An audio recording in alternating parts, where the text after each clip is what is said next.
Okay, I'd like to call to order the Special Community Redevelopment Agency meeting, June 22nd, 2022. It is now 5:10 p.m. Would y'all please rise for the Pledge of Allegiance? Pledge allegiance to the flag of the United States of America and to the republic for which it stands, one nation, under God, indivisible, with liberty and justice for all. I don't see anybody here to give any kind thoughts, so let's just get on with, we'll do that at the next one.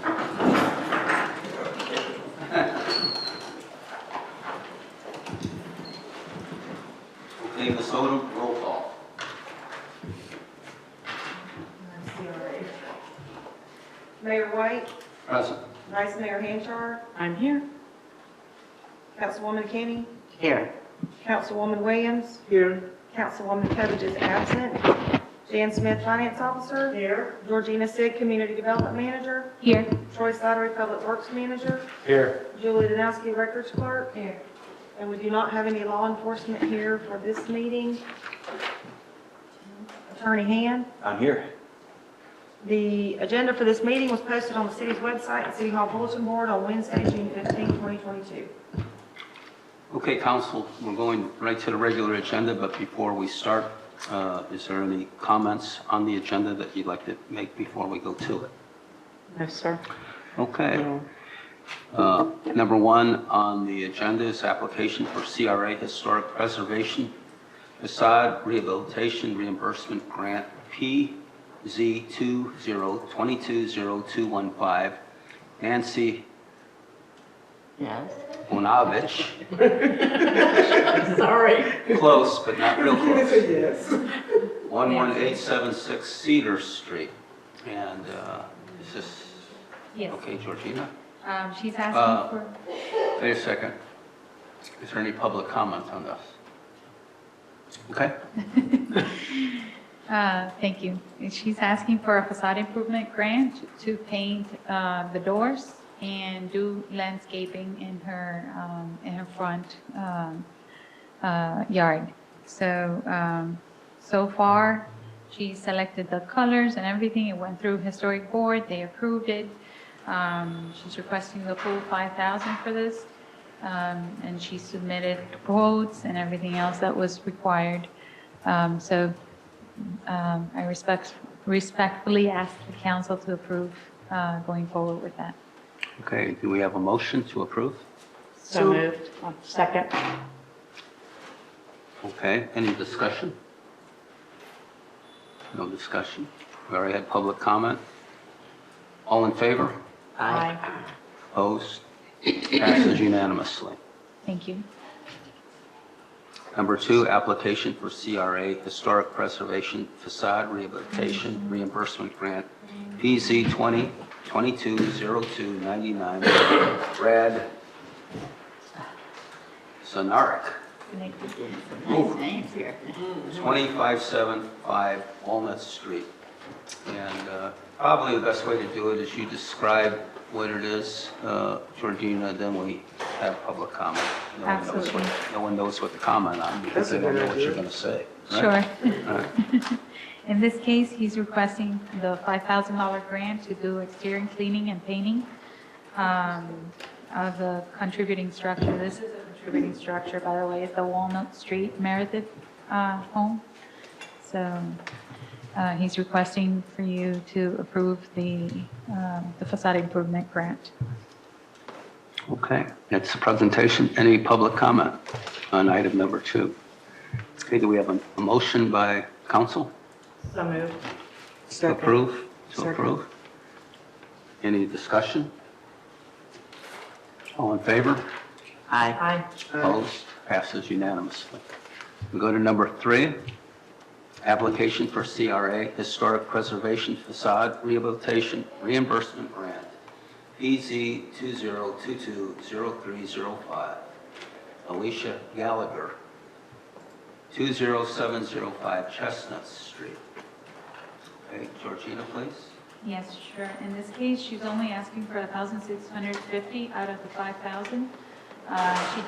She's just acquiring the property, and this is what she's gonna need to remodel the large, remove the large dead tree that is sitting on the front of the property. The historic board members advised her that she has up to 5,000 in grant money available, but she only requested the amount to remove the tree. That's all she's going to need for now. She says maybe next year she'll be able to apply for more, but for the time being, that's all she needs. And she's asked for you to approve this. The historic board already did, and recommended your approval. Okay. Any public comments on agenda item number 3? Okay, do we have a motion to approve? So moved. Second. Second. I have a motion and a second. Any discussion? Can I just ask one quick question? Yep. Since she's removing a tree, is she replacing the tree? Is that? It's not a tree that needs to be replaced. Oh, okay. It's not contributing.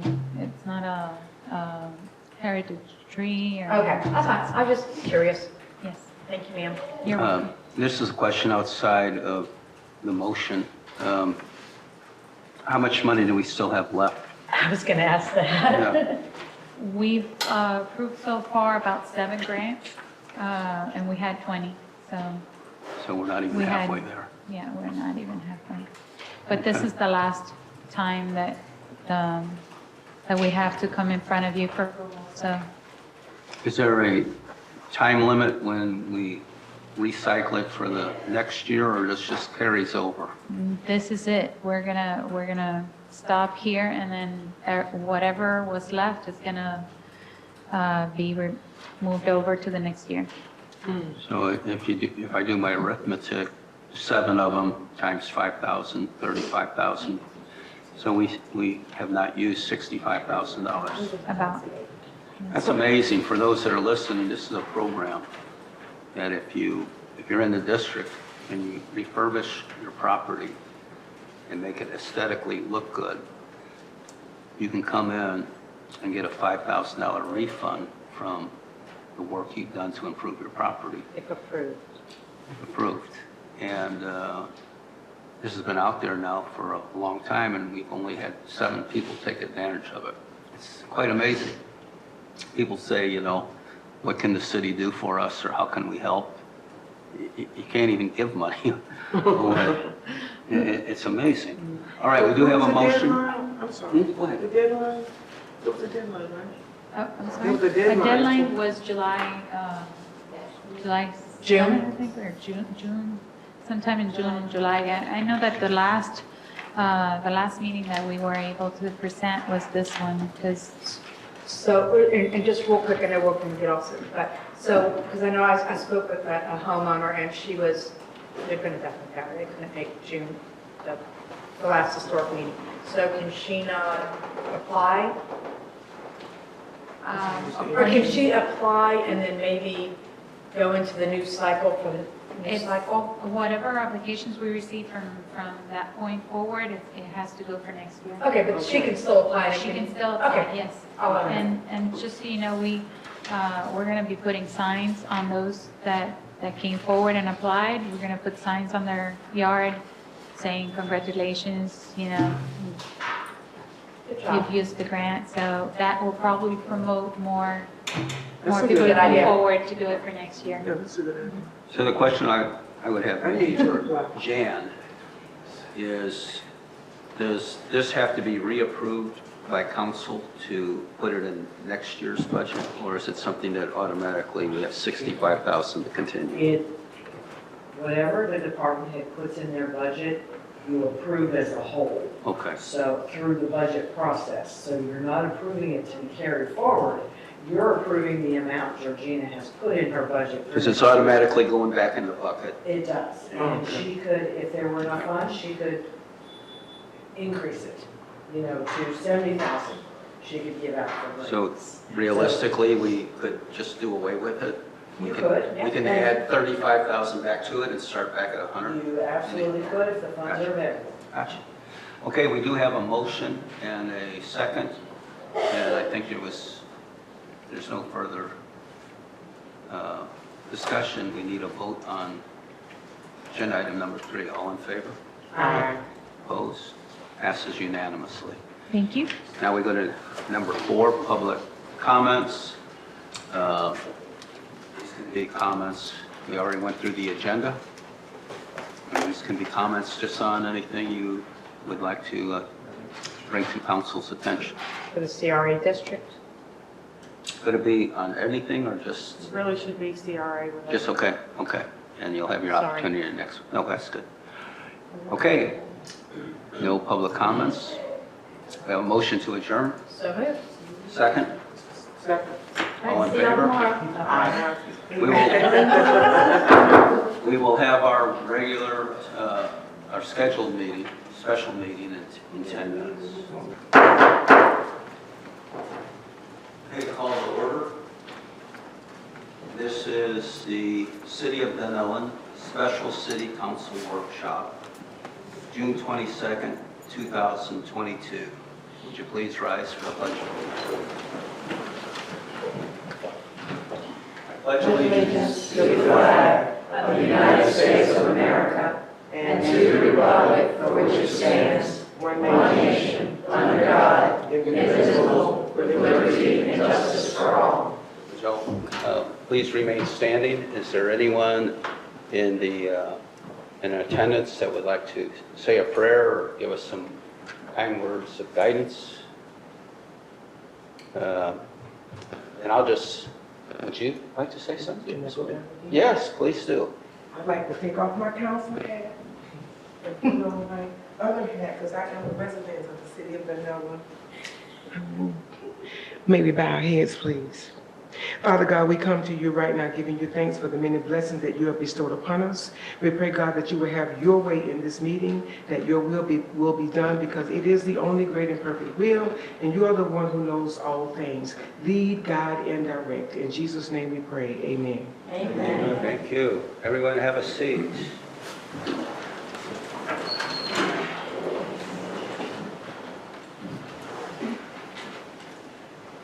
Okay, Ms. Odom, roll call. Mayor White, Present. Vice Mayor Hanchar. Here. Councilwoman Kenny. Here. Councilwoman Williams. Here. Councilwoman Kovich is absent. Michelle here. Jan Smith, Finance Officer. She's here. Troy Slattery, Public Works Manager. Here. Georgina Stead, Community Development Manager. Here. Julie Dowski, Records Clerk. Here. Chief McCraig is absent due to medical procedure he had done today. And Lieutenant Yachts. Here. I believe the chief will be attending by Zoom, so yes, he is on Zoom. Attorney Hand. I'm here. The agenda for this meeting was posted on the city's website, City Hall Bulletin Board, on Wednesday, June 15, 2022. Thank you very much, Ms. Odom. Before we get started, I want to go over a few things, a little housekeeping. If you would like to speak, if you have signed up, you will get a chance to speak first. If you haven't signed up, you still will be given an opportunity to speak. We don't exclude anyone. A lot of times people have no intention of speaking, but once they hear some of the comments, they decide they do want to speak. It's a perfect time for you to check your cell phones or any other ringing devices. Turn them off so we don't interrupt. When you do, and if you decide to speak, you will have 3 minutes to speak. I know 3 minutes seems like a short period of time, but that's really the attention span of the council. So that's why we keep it at 3 minutes. No, not really. It's only 30 seconds. Actually, it's very easy to do. You just get up, and after you say your name and address, you say what you're speaking to, whether you're for or against it, why you're for or against it, and then possibly end it with a solution or repeat why you're against it. That's really what we're looking at as much as anything, to find your position on something. If you go into where you're from and how many years you lived in Dunnellon and what high school you graduated from and all that, that eats into your 3 minutes. So get to your point if you want your 3 minutes. Before we get started, I would like to point out we have a dignitary in the audience, Mr. Jim Couillard, who is the Director of Parks and Recreation, the main man in Marion County. Jim, good to see you. So, here we go. Do we have any comments that aren't on the agenda? You will have an opportunity to speak to each agenda item as we come to it. This is an opportunity for you to speak to something that isn't on the agenda, something new, something that you need to let us know about, something you just want to talk about. Any comments on non-agenda items? Okay, Ms. Odom, please make note there are no comments on non-agenda items. We go to the agenda. As you notice, there's only 3 things on this agenda. We have the Blue Run Park, we're going to discuss that. We're going to talk about the purchase of the lot for the police building. And then we get to the budget, which is, I'm going to get into the nuts and bolts, the beginning of our budget for next year. Only those of you that love numbers would maybe sit through that, but you're welcome to. So we start off with this discussion on, number 1, discussion on the conditions at Blue Run Park. Ms. Odom, who is going to lead that discussion? We have a brief presentation by Lieutenant Yawks. Hey, Lieutenant, Hi, Lieutenant. just say your name for the record. Lieutenant Shane Yawks. Okay? How are y'all doing? It's all good. Go Gators. Florida Gators. Best college football team there ever was. But we're not here to talk about them. We're going to talk about the ones with the pointy teeth.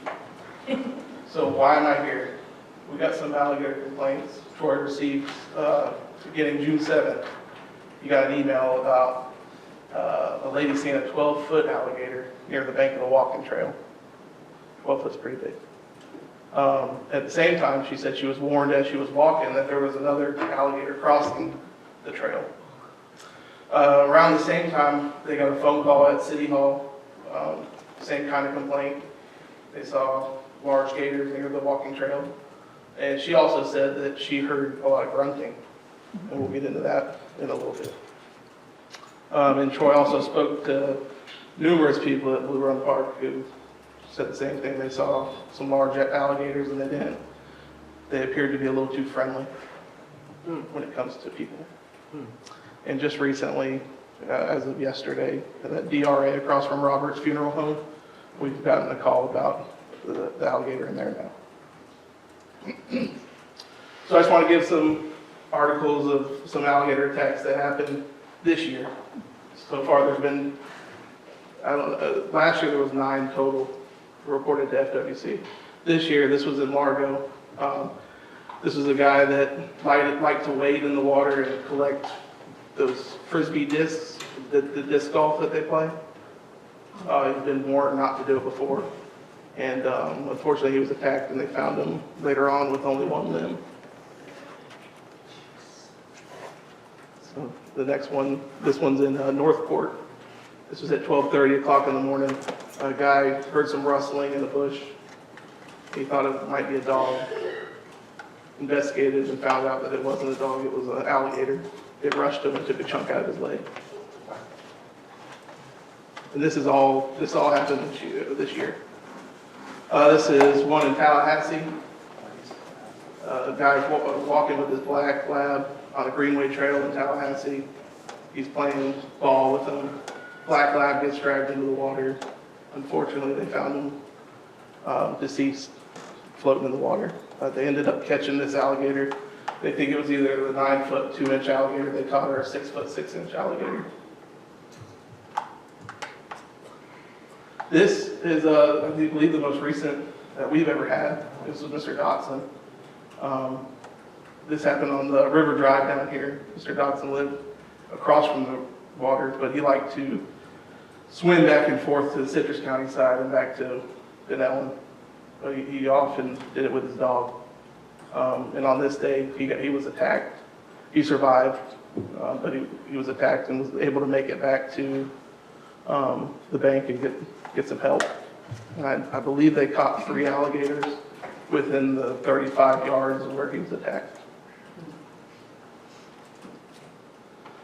And this was in 2016, when the KP Hole Park closed, from, I believe it was August 5th to August 9th, because of an aggressive alligator reported.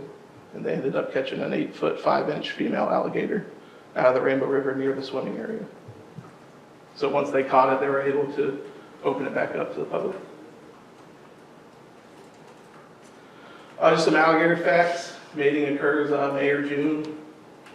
Females lay an average of 32 to 46 eggs in late June or early July. So we're in that time period. The growl, like I said earlier, or grunting or bellow, is a gator's mating call. They bellow and vibrate in an attempt to warn off other males and attract mating partners. Alligators can reach speed of 35 miles per hour on land. That's pretty quick. They're naturally more aggressive during mating season. Like I said earlier, there's been 9 attacks reported last year to the Florida Wildlife Commission. And lastly, alligators are ornery because they got all the teeth and no toothbrush. If anybody's seen The Water Boy, so that's Bobby Boucher.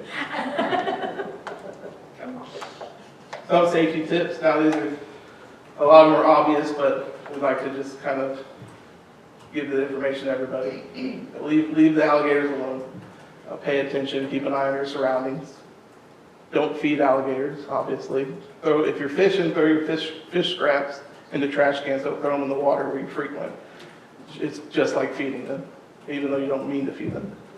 Follow directions on signs. Don't swim outside of posted swimming areas. A lot of times those signs are there for a reason. Swim during daylight hours only. They're most active at night and dusk and dawn. Stay with your children. That's an obvious. And then keep an eye on your pets, like we highlighted earlier. You know, your pet can get dragged in the water and killed pretty fast. This is one of the ones that was recently caught, a 7-foot alligator.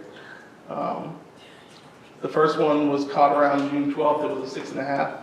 There was a 7-foot caught on around June 15th, a 5-foot caught around June 16th, a 7-foot caught on June 20th, and a 9-foot seen in the area by a trapper that hasn't been caught yet. And this is all within Blue Run Park. Poor woman, a heart attack. We'll set up a detail. We'll walk with you in the morning.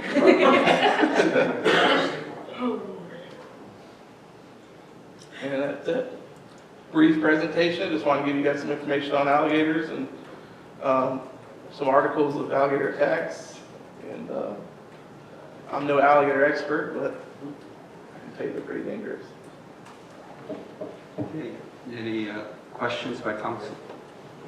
The only one I've seen is he was on the main trail as I was walking, and he was just in the little swampy water, just tending to his business.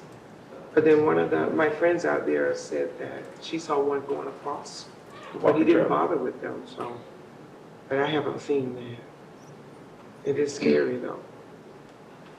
Any other comments? Just, do you think that maybe from now on in the month of June and July, that we should maybe, I don't know, put up more alligator breeding warnings, like as a Yeah, I don't think it would hurt to put a natural- sign up just to advise people to keep an eye out because it is mating season. I don't know how many signs you want out. I mean, I hate the signs, Yeah, but it maybe would- if they were just during those months, just to kind of heads up and the one in the retention pond over there, Yeah. it drives me insane because there are People, parents letting these little kids that was the call we got feed the yesterday. fish or feed the gator. Yeah, we got a call yesterday about them throwing something at the gator, but unfortunately they're gone by the time we get there. Well, yes, I don't know why, I mean, it's kind of funny that we have, a fence around the Rainbow River Bridge, but we can't put like a little black fence around that. And Shane, it's not ours. I'm sorry, would you also speak to the order that's been posted out there? At the This- trail in between the overflow? Yes. Okay. That's how she was. Yep, so Troy put up some signs, banning people from walking that trail with tubes, kayaks, or other equipment. Mainly, we want people to be aware of their surroundings, and when you're carrying a tube or a kayak or other equipment, your focus isn't on the trail itself, and that's a pretty small trail as it is. You can't pay attention to your surroundings. So Chief went ahead and enacted that rule, so that people can be aware of their surroundings and be safer. One of the ladies that I met up there, she actually lives in Dunnellon Heights, and you know that she's upset because y'all moved the gators? Oh, yeah. She said she's been walking there for like eight years or whatever, and she's never had a problem with it. She was upset. Well, I mean, in all honesty, the gator population, I mean, we've had a 9-foot alligator, we've had 2 9-foot alligators on our river. I mean, again, everybody knows I've been swimming on that river for 50+ years. And I've never had an alligator during the daytime on the quote-unquote human side of the river. You know, you always know that they're over on the weedy side, but for some odd reason, over the last 2 to 3 years, I've really seen an uptick in the alligator, how they're commingling with the humans. And I mean, I've literally seen them following kayakers and tubers, and it's during the middle of the day. So I've never seen them like this before. So it is an uptick, and I agree with her. I mean, their nature, and I've always like, hey, they live on that side, we live on this side, let's let everybody be. But it has become, in my opinion, unprofessional as I am on that stuff, a lot more aggressive behavior on the alligator's part.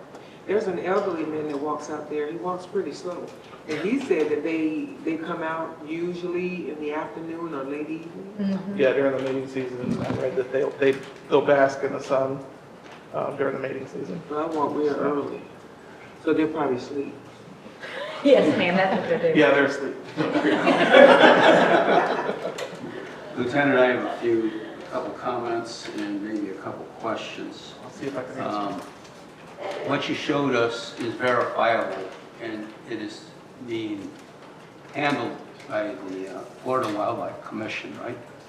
Yes, The they're aware trapper, of it. The so trappers- this yeah, is the trapper- verified by the state of Florida. Yep, the trappers are currently out So there. there's no question They're still along active. with the photos. And I found it kind of interesting that the county, KP Hole, actually closed KP Hole for 4 to 5 days with an alligator sighting. So the precedent has been set that safety is an issue with alligators. The county has already done that. They closed the entire park. All we're doing is restricting how a trail is being accessed. Another thing I want to bring to everybody's attention, in 2016, there was a 2-year-old boy swimming at the Grand Hotel at Disney World. And Disney World, which is a kids' park, felt that there was no safety concerns with an alligator. And the boy was captured. His father actually tried to pull the boy out of the gator's mouth, but was overpowered, and we all know how that ended. Yes. Disney's original statement was this was a fluke, that we are observant that, you know, things do happen, but since 2016, they have caught and either euthanized or relocated 250 alligators since then. And they had claimed that it wasn't an issue immediately after the boy was hurt. And one thing I know, I have some agricultural land myself, and I have 3 ponds. And amazing to me, one of my ponds is about 1,000 feet from the Withlacoochee River. And incredibly, alligators show up in that pond. So they walk through a pasture or through the woods, probably at night, and show up in that pond. And they hang out there for a while, and then they disappear. So the idea that you trap the alligators out of this inner pond, the problem is totally gone forever. Another alligator can just go in there. And it's very attractive. Those that understand alligators know that they don't really like being in the cold spring water. At 72 degrees is not comfortable for a warm-blooded animal. But if they can get out of the river and find a pond that is not fed by the spring, is heated because it's in a pond, it's an attractive to them. That's where they want to be. So that would be, this pond will always be an attractant for alligators. Now the nature trail that's impacted by simply, I think the two tenements of it is if you're 18 or younger, you have to have an adult. Accompanied by an adult. Yes, sir. And there's no carrying of large items that would obstruct your vision or your ability to move, or possibly make someone move one way or another. Yes, sir. It's important to know that this nature trail is a earthened path. It's not paved, it's a trail. And a nature trail by definition is for someone who wants to enjoy nature. It's supposed to be something that's removed from the asphalt trails and someone who wants to get out and look at the wildlife, look at the trees, whatever. So the use of a trail with carrying a constant load of equipment through the trail seems to be counterintuitive to what the trail is really supposed to be. It's not supposed to be peaceful, quiet, and scenic. And I think one of the biggest problems with the nature trail is not only the nature trail being very close to the water's edge, is there are park benches there also that you can almost put your feet in the water if you sit on the bench. So to say that there's no possibility whatsoever of that. And the last thing, we were the ones that got notified by somebody that there were gators out there. Were we notified? Someone called in? Yes, sir. Right. There was an email that was the first initial complaint that Troy Yeah. got, and then a phone call to the city. So we're responding to that. For informational purposes, is there any idea, and I want to emphasize, the park's not closed, that trail's not closed. There's just been protectants put on it. Is there any idea how long the chief may keep this in place? I think we can reevaluate it in a couple months and Okay. see, what the trappers say and then go from there. Okay. Very good. Well, good presentation. Thank you. I didn't know that gators use toothpaste. Yes. You do? Okay. Crest. Crest. All right. Neat. Okay. Thank you very much, officer. Pearly whites at night. So what we'll have right now is, we should have maybe done this before the presentation, but I think it's good you heard the presentation. And now we can have public comment. We have a little further presentation. Huh? Andrew would like to discuss some alternatives to help. Okay, you will have your opportunity to make comment on this subject. So, Andrew? Okay. Yes, Council. When I had a discussion with Troy about some of the trails and their uses and what was going on out there, and discussions with staff, we understand that there's been some degradation to some of the trails. And in addition, alligators not going away. There are wildlife issues that will continue to remain in the future. At least people may be unaware of when the signage is out there to let them know. But it's something that's not going away. In addition, and the mayor touched on it, these are intended to be nature trails and not traffic. There's been a lot of recent traffic through due to some of the commercial activity that's taking place off-site. In discussing that with staff, what I was instructed to do was to commence creating a resolution amending the management plan, restricting what kinds of equipment can be taken on the nature trails. No passage would be prohibited by any person, but going from one lot through carrying large equipment that would obstruct visual ability to witness the wildlife or see something that might be dangerous, or large pieces of equipment that can essentially on these small paths damage the trails, the trees around there and some of the nature.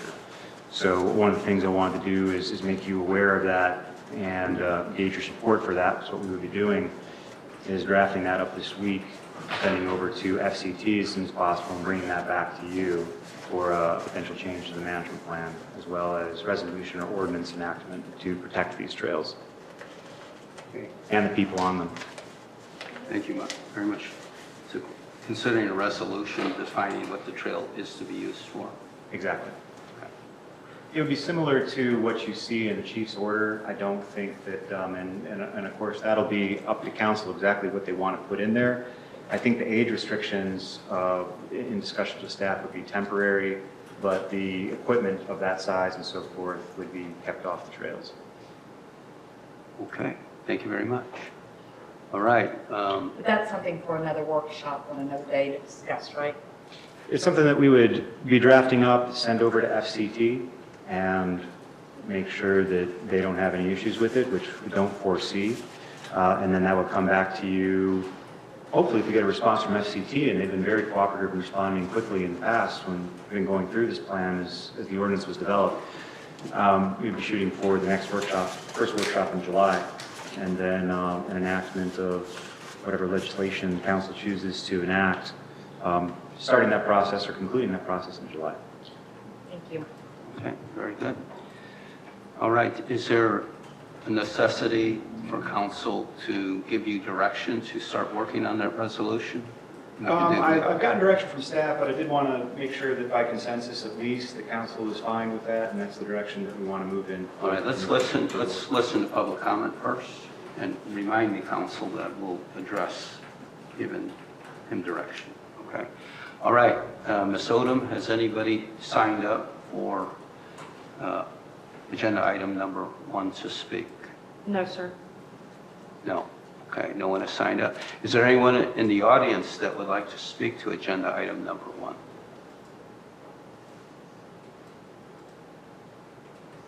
Okay, please note that there's no one in the audience that wants to speak to agenda item number 1. All right. Now we go back to what we were going to say. Council, do we want to make a motion or a consensus to instruct Andrew to start working on the resolution that defines what a nature trail is and how it should be used? But we can discuss it next month, that's fine. And he wants to kind of formulate it so when he comes, he can go over with us what he has. What Andrew's asking is for authorization for him to draft the ordinance and send it over to FCT for their review and approval. And then if we get that by the July workshop, we'll bring it back to you and let you know what they say. Exactly. And then if it's fine, you can enact it. If we need to make further amendments at that point, if there's something that you all want to change, and that's up to you. Yeah, that's what I'm saying. I mean, it's going to be up for discussion, not for, oh my gosh, this is it. Because I'm going through some things. Yeah, I'm just going through some things in my mind, so I can always reach out to you and ask questions. That's fine. Absolutely. Okay. Do we have a consensus? Yes. Yeah. Okay, we have unanimous consensus to do that. Okay, we go to item number 2. It's the agreement 2022-19 contract to purchase vacant lot on Powell Road, parcel number 3350-071-00. Okay, who is leading the charge on this? This will be Georgina. Georgina, yeah, give him a second to leave. Okay, Georgina, speak up. Make it really interesting. I will try. She'll do it all in Spanish. That'll be interesting. You want me to try that? No, I'll lost you all. But yes, I've contacted GIS to provide renderings for this property so that you all have an idea of what it would look like to put a police station on this lot. If you guys want to take a look. And this rendering shows the actual building that we're thinking of constructing, 45 square feet of building, and it shows the amount. 4,500. Okay. And then, as you can see, the parking area, the DRA that's already there. And that's kind of the layout that it will have. And this is Powell up at the top here. Powell Road in Illinois on the other side. So just real quick, which one's officially the front yard? That road? would, through Powell. Okay. But you have two entrances, one through Illinois, one through Powell. And And this this is is very just a- conceptual. Right. Very And conceptual. it's a preliminary, I mean, it's very, this is not an engineering work, this is just GIS trying to help us out to kind of have a visual on what we would be looking at. And to determine if the size of the property would be appropriate for the size of building that we would need and the parking requirements that would go along with that and stormwater as well. Right, and that, like I said before, that incorporates the amount of parking per square footage and all that into that visual. So I think the visual speaks louder than any word I can say. It gives you an idea of how it's going to look. So the red dots, what are they? Those are just contouring around the area, and it kind of, the darker ones are the boundary That's lines. fine. I just making sure, I mean, so basically what you're telling us is that that size lot will hold what we're looking for. Right, and, Okay. and the darker red shows the setbacks pretty much. Okay, that's- You know, and it has the buffers, like you can see the trees. That's type of, more or less, to give you an idea of what the buffers will look like Okay. in a site like this. So that pretty much covers the setbacks, the layout of the building, the parking area, the DRA. How many parking The spots? entryways. How many parking spots did you think? there were? It's there, if I count it correctly, about 23. Because currently, there's I think there's 18 at our current station. If you That we move- have to If you share. moved everything out of the way, that's stacked around. So, okay. How about swales and things like that? Water retention areas? Yes, that That's the retention area right there, the little swirl there. Where? On The white front. Okay. That's okay. where the retention area is on the lot. And the retention area is very small. It doesn't really pose a concern. This was created when the roads were done, and it really does not pose a concern to build there, just so you know. So okay, go ahead. Go back to that picture, just want to clarify it. Vice Mayor said, the yellow line is the boundary of the property, correct? Right. And then the dotted red line is the setbacks? The setbacks. Okay, According to this area, you'll have setbacks based on the properties that are adjacent to it.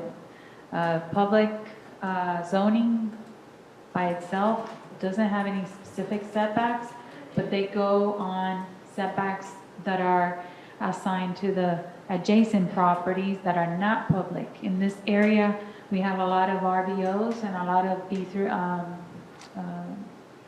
RBOs and our R3A. R3A, I think it is. Give me a second, let me just, R3A, yes, I'm sorry. So the setbacks for those will apply to these. to this property, which are pretty much, on R3, they're 10 feet from the side and 25 from front and rear. And then for RBOs are 25 from the front, 12 from the side, and 10 from the rear.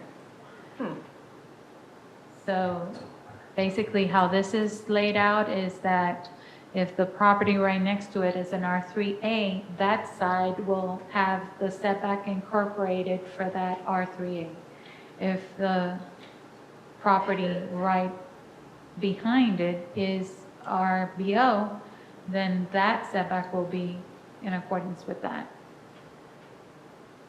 So our GIS guy basically took that into consideration to show you what it would look like. Okay. And then this is just a sample of a fixture. It doesn't mean that this has to be the model home that that you're gonna build, but it will give you kind of an idea. And that's the different angle. I think, Georgina, some of the concerns that are expressed, since this is in a residential area that also has small impact businesses, to design this building, the facade in a way that kind of blends in with the historic theme of the town, to not put some concrete monolith there that just looks out of character. So I would envision this, if possible, to try to put a facade on it that gives it a little bit of a themey, historic Dunnellon look. You know, that's a lot of times to just dress up the front of a building is really not a big expense, and it makes all the difference in the world. Okay. I agree. And once you're ready for engineering work, I'm pretty sure we're going to be able to work out the exact design and everything else that's going to come. But this is just preliminary for you to see. Visual. A visual, right. So basically what you're saying is that the property, the size that it is, with our due diligence, is acceptable for what we're trying to do. Yes. Okay, so it meets those boundaries. Yes, ma'am. You're welcome. Anything else? That's it. Any questions? Yes, when I was at a planning commission just a short while back, and I believe you were as well, Mayor, there was also the discussion with the planning commission about the present location that the police has. And in fact, the police chief himself spoke to the fact that that was what he preferred at that meeting. Given the fact that we have one conceptual here, would it not be possible to have a second conceptual so we could compare the two? Because really, we have nothing to compare it with. Are you finished? Probably not, but I mean, it's just the first part. Okay, this is discussion. Vice Mayor? Well, and I think I understand what you're saying, but that's not what we're here tonight.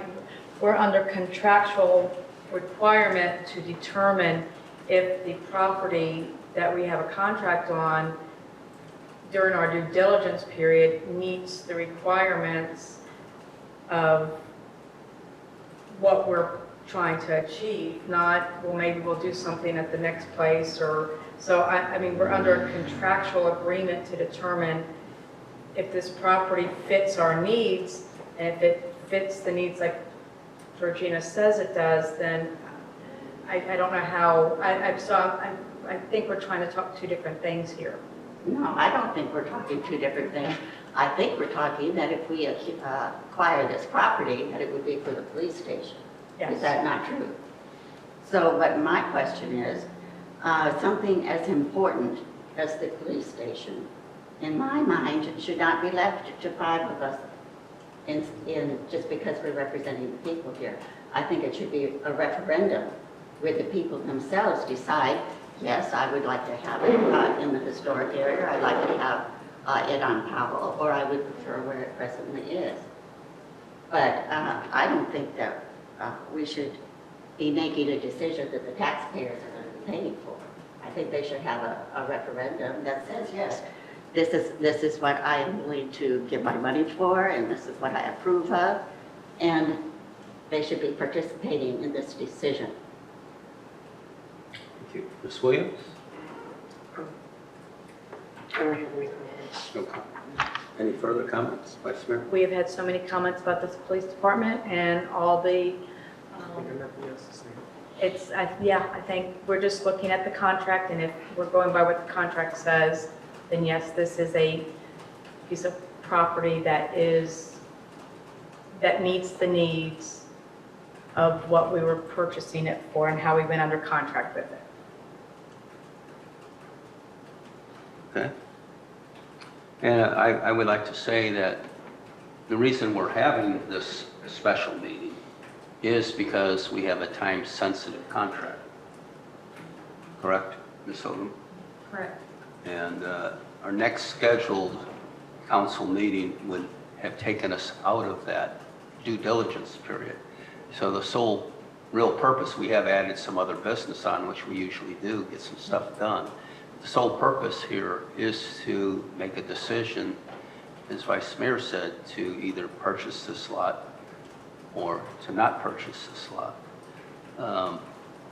The points that have been made that maybe this isn't the best location, maybe we can do something else.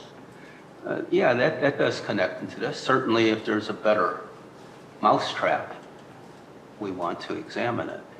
But I would have to say, we have discussed the other options to the point that there are people that walk out of this room when we bring this subject up, protesting, here we go again, we're discussing it. We have discussed this to death. Everybody that wants to give an opinion has been given an opportunity to give an opinion numerous times. And it's time for council, to make a decision, the best decision we get. Is this perfect? Is it the perfect location? No. Is it possibly the perfect price? Maybe not. But any other place we would choose, it's not perfect. This is a 4,500 square foot building with the idea that this building is supposed to serve the city for the next 50 years. You have to anticipate what the needs of the police today will be much different as this area grows. It's going to grow, whether we like it or not. Florida is exploding. The human population worldwide is exploding. It's going to happen there. So this is a little bit proactive. Do we really need a large police station like this in the present? I don't think so. But down the road, would we? I think so. And I think if we build something in the current site without expanding and either getting Gary's carpet or the transmission place next door, I think we're squeezing a foot in a shoe that's a half size too small. And it's going to have to sit that way for the next 50 years. So I like this concept where we can simply buy a piece of property. The only thing it needs is to be mowed. You put a sign on it. You put a sign on it, future home of the Dunnellon Police Department. Doesn't need to be maintained. You don't have to worry about buying a derelict building. What do you do with the derelict building now that we have got it? Police can stay where they are until we figure out the financing on this lot. Out of all the things we have discussed and the effort we've all put into this, I just don't see a better solution out there. I just don't. And I don't know what else to say. I've discussed this. I've probably discussed this as much as I've discussed anything since I've been on council. So.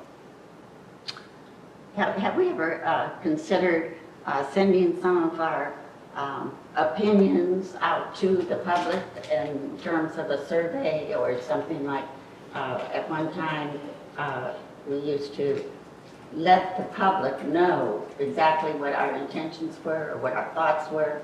And we very often did that with the utility bills. We no longer have the utility bill concept available, but we do have FGUA. And I would think that we need to get the people to back us. Whatever we do, we need to have the support of our community. Any further comment? Okay, you've heard the presentation, you've heard us discuss. Now, public comment. Ms. Odom? I don't have anyone signed up, sir, but I do have one that was submitted in advance.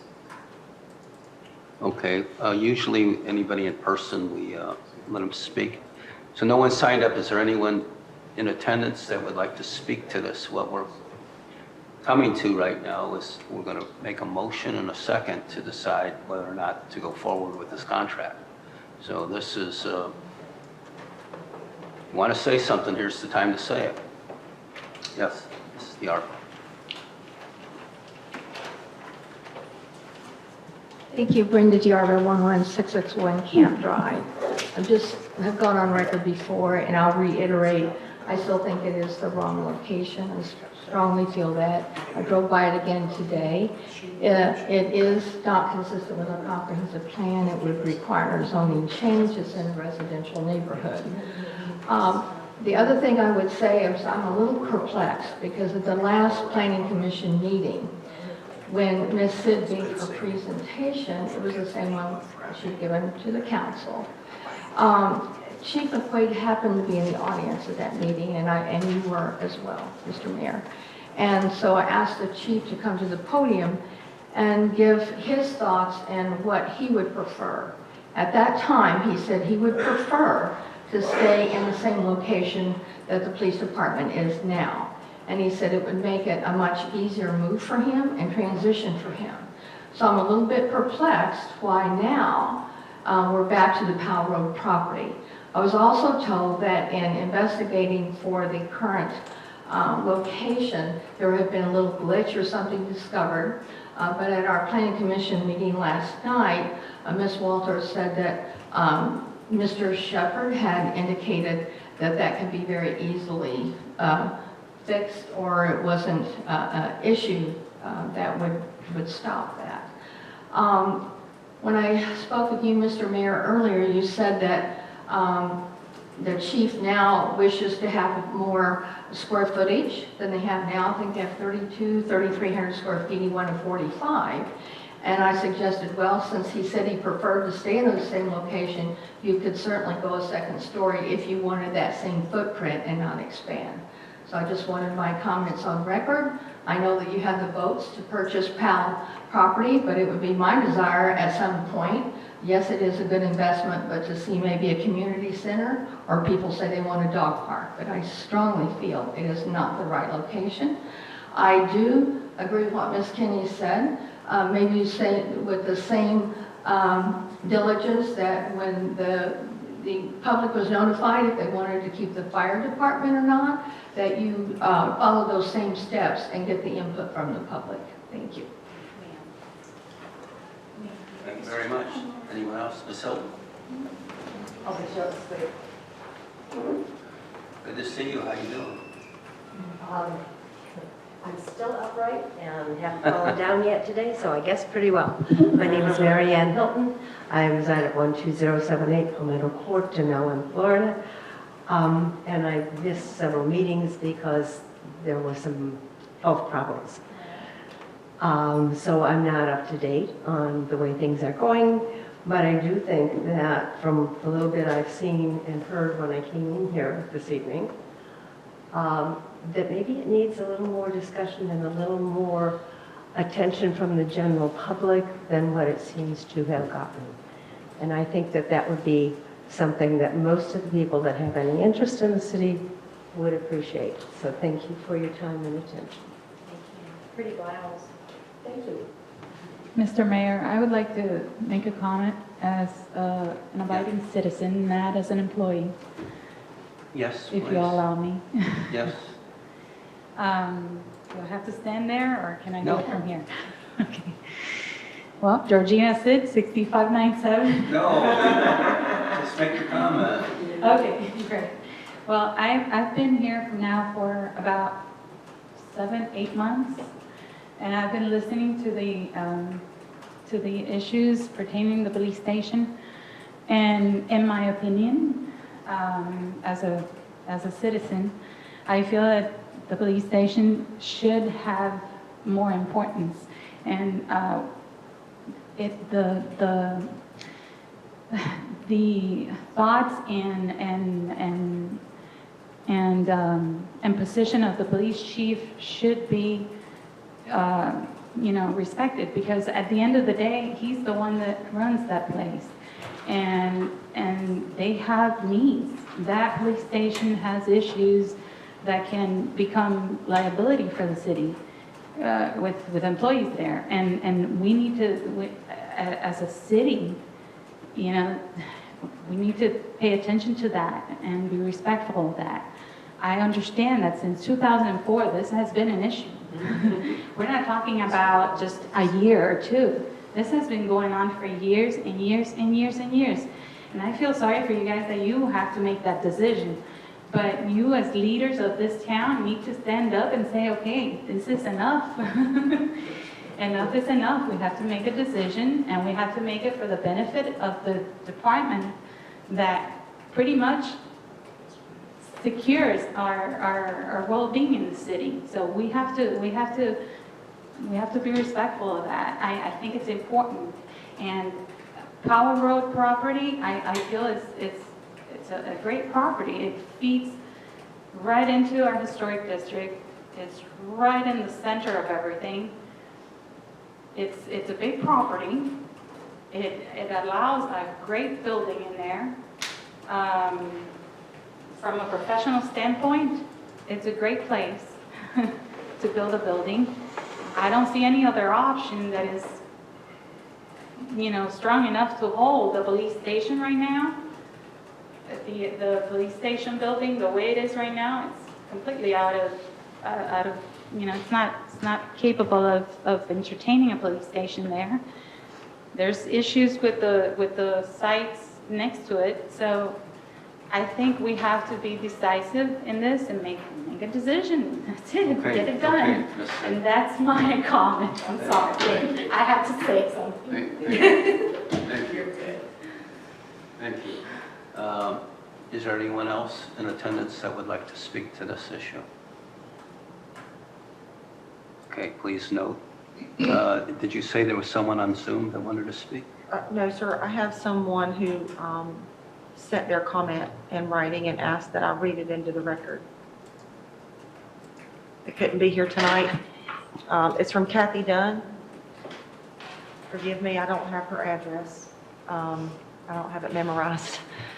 I was wondering if you would read the following document or following comment during the appropriate portion of the workshop tonight. Thanks in advance, Kathy Dunn. I would like to voice my opinion regarding the purchase of the Power Road property for a police station. I am in complete disagreement with the potential use of this property for a police station. The property is ideal for residential development as it is within walking distance of the grocery stores, post office, library, and restaurants. We need to look forward for the future growth of Dunnellon by preserving sites for residential development. Ocala has developed the area around Tuscaloosa Park for small townhomes, and we should be emulating use of prime areas such as this for residential use. Power Road has many historic homes that have been recently restored, and this will continue only if we stop commercial and municipal use of those properties. One of our citizens proposed that the current police station located on Highway 41 should be used for construction of an updated facility. This location is ideal, fiscally prudent, and would be widely accepted by the citizens. We are living in a time of high inflation, leading to vastly increased costs of running the city, and citizens are struggling to pay for gas to go to work and put food on the table. Construction materials and labor in short supply, leading to skyrocketing costs for building. The public will not be pleased when they discover that the city of Dunnellon can afford to use taxpayer money to purchase more land. When we abandon the current police station on Highway 41, We will just have one more abandoned and blighted building to go along with the rest of the blight. A survey of the voters of Dunnellon was taken in November 2021. Voters indicated that construction of a new police station was far down on their list of priorities. I urge the City Council to look to the future and preserve the integrity of our residential areas. We do not need to purchase new property for a police station in the historic district. We need to use what we already own. Sincerely, Kathy Dunn, concerned taxpayer, member of Dunnellon's Planning Board, and Beautified Dunnellon volunteers. Thank you very much. Okay, council, all comments have been taken. We need a motion and a second, and then we can discuss it as we feel. Do we have a motion to go forward and sign the contract for purchase of this property? Well, I'll make a motion, but we've already signed the contract, so it's going to be different from what you just said. So I just make a motion that we inform the sellers that the city of Dunnellon is removing the contingency of our due diligence, that it has met the due diligence. We have a second. I second. Okay, now we have discussion. One question first, Ms. Odom. How many days are there left on the due diligence period? The deadline is Tuesday, July 5th. Like that, okay. Understood. Okay, we have a motion and a second. May I make a discussion? I just want to make something clear Yeah. for you. If I'm saying that my motion is that we go ahead and inform the sellers, that means that we're doing it before the 5th. Now, if you'd rather us do it, if you'd rather me make an amendment to do it as of the 5th, Andrew, do you have any specific Why? thought on that? Well, my question would be, if we can do it that way, why give up anything we don't have to give up? Well, that's what, I mean, Right. and I guess I've got my real estate hat on Yeah. kind of, because as a realtor, when I'm a buyer and I've said, okay, I'm done with my due diligence, then I go forward with getting everything else done. So, but I'm asking Andrew if it's better than one way or the other. Yes, I think going that route is more advisable, because if something pops up between now and the 5th, always a special meeting can be called to address that if there's an emergency, or if all of a sudden the property, there's something that's unanticipated. Single. It's good to keep that flexibility, and I agree. Okay, so I will amend my motion to state that we will inform the sellers on June 5th, July 5th, excuse me, that we will go forward with the purchase as long as nothing else comes up. Is that, I know the concept of what you're saying. Mandy, you can make it sound prettier, can't you? That we will move the contingency, we will remove the contingency on July 5th. Well, the way the contract reads, if you're not going to purchase the property because as a result of your due diligence or whatever reason, Right. you have to notify them on or before July 5th, or else it's a done deal. Correct. So we will, We So- don't really have to notify them of anything. So in other words, if we do nothing come July 5th, it It's- just goes hard. Okay. Correct, Andrew? so then do we even have to vote on it? No, that's, We don't even have to vote on it then. just Right. sit there and let it ride. So then That's fine too. if Georgina finds out that aliens pop up from the land every evening at 6 and we don't like that, then we can make a quick, the mayor knows how to throw these meetings together very quickly.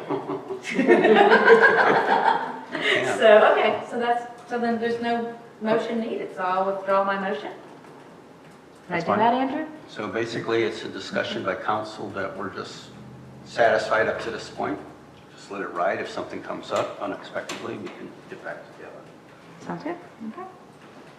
Okay, I just want to make a couple comments to the comments that were made. I was there when I heard Chief say his preferred location is where the police station currently is. But you have to realize he said location. He likes the idea that if he could stay in that location where it is, how it's right on 41, where it is. But he didn't say that was his preferred lot. There's a difference between, I would like to stay here at this location compared to, I think, this particular lot would serve my purpose. Certainly, I think council has even verbalized if we were financially in a position to capture Gary's carpet for the transmission station, if we were able to do that, and then tie that in to the property of the police station, that would be the preferred location. So I think it's kind of stretching what Chief's trying to say. And as far as public notice, I really have to say I disagree with anybody who says public hasn't had ample time to deal with. Even today, this meeting is called for this. It was advertised. There's 5 people in the room.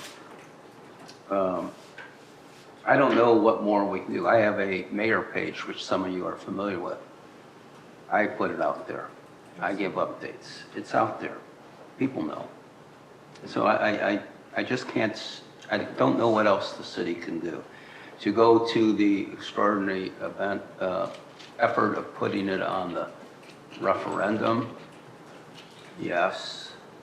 But we're not talking about closing down the police force. We're talking about a building. And as representatives, the people that voted us into these positions to make these kind of tough decisions. So for sure, if there was a movement out there to close down the police department and have it become part of the county, yeah, absolutely. But a building, putting that out as a referendum, I think that's just really, putting the city through a lot. So the main thing I want to clarify though is when Chief said location, he just meant in the perfect world, if that property could work, that is a great location. But it would take purchasing those other properties. Chief has said a 2-story police building is not functional. And I have to emphasize again, we're purchasing something that's supposed to be here for 50 years. And you have to think what Dunnellon's going to be 25, 30, 40, 50 years from now. Police station crammed into that little corner there. Someone's going to say, who in the world spent all this money putting a brand new building here and you can't even get in and out of the place? I mean, I can just see that one. Let's go to the history books and find out who the 5 members of council were that voted for this. So for those reasons, I feel very confident we're making the best decision we can. Yeah, I respond. Yes. For anyone who thinks that we come to a council meeting agreeing with each other on everything, that would be highly unrealistic. But I thought that being at the meeting and the way I interpreted what the police chief said, he thought that it would be very feasible and that it was affordable and that that's what he thought would be the proper place to have it. Now, that doesn't mean that I interpreted him correctly. I may not have, but that is the way I understood. In regard to the people who participate in government and in this city, we have so many people who are not interested in politics. In this kind of day and age, we have all kinds of people who are just not willing to participate. That is too bad.